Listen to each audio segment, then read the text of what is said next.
All right. Give it to me straight, Buck. What's the matter? Mr. Buck swallowed a couple of times as if he were fighting strong emotions. After getting them under control, he said softly, It's my son, Calvin. What about Calvin, Mr. Buck? I found myself saying. Then I snapped a glance at Ernie, realizing I wasn't there to conduct an interview, but to take notes. I murmured, Sorry. Darn it, I really wanted more responsibility in the firm, but I'd have to earn it, and so far, even though I'd saved Ernie's life and solved a couple of big crimes, I hadn't yet, according to Ernie. I think he was being too fussy, but I resolved to keep my mouth shut, especially since Ernie met my glance with one of his own that clearly exhibited exasperation.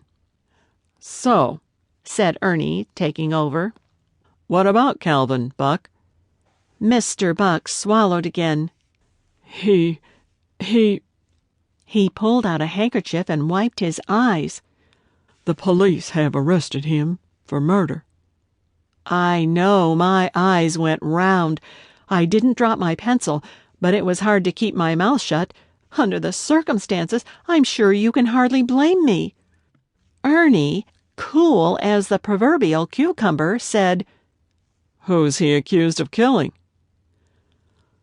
Mr. Milton Halsey Gossett. I gasped. I couldn't help myself, in spite of the furious look Ernie shot me. But Mr. Milton Halsey Gossett, for heaven's sake. I was pretty sure it was the Gossett murder about which Phil Bigelow had visited Ernie on Monday of that same week. Mr. Milton Halsey Gossett was a gigantic name in the moving picture industry, and his murder had shocked the entire world, rather as the murder of Mr. William Desmond Taylor had 4 years earlier. The Taylor murder had never been solved.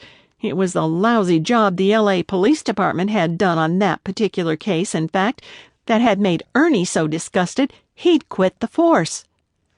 Ernie leaned back in his chair. After that one quick glance at me, he focused his attention on Mr. Buck.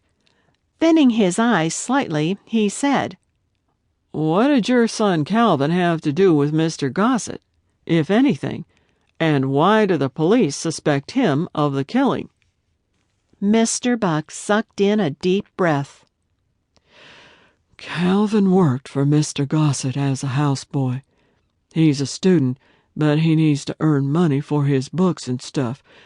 Mrs. Buck and me don't make a lot of money, and we have a girl in college in Mississippi, even though she's there on a scholarship, he said with obvious pride. We still needs to pay for her housing and so forth. So Calvin, he's always worked hard. He's a good boy, Mr. Ernie. He's a good boy. He'd no more kill Mr. Gossett than fly to the moon. But he did work for Gossett? Ernie didn't allow himself to be sidetracked by irrelevancies like the relative goodness of individual murder suspects. Perhaps that's what made him a good detective, his dogged determination to get to the bottom of things. I filed that bit of information in my brain to bring out and study later. Yes, he worked for Mr. Gossett. He worked from 4 to 8 o'clock in the evenings and all day on Saturdays. He tidied up and served dinner and things like that. Mr. Gossett has had him a cook housekeeper, but Calvin served the meals. Mr. Gossett paid him pretty good, and Calvin said he was a nice man. Was Calvin there when the cook found Gossett's body? Ernie asked. According to the articles I'd read in various newspapers, Mr. Gossett had been murdered on Sunday night in the living room of his home on Carroll Street in Los Angeles. I'd visited another home on Carroll not long before, and it was a lovely street with beautiful homes.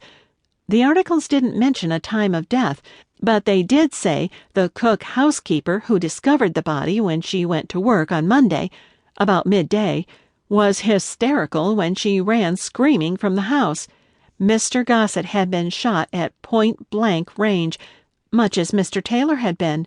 It occurred to me that perhaps there was a maniac in Los Angeles killing motion picture directors, but I abandoned the notion almost as soon as it flickered through my brain.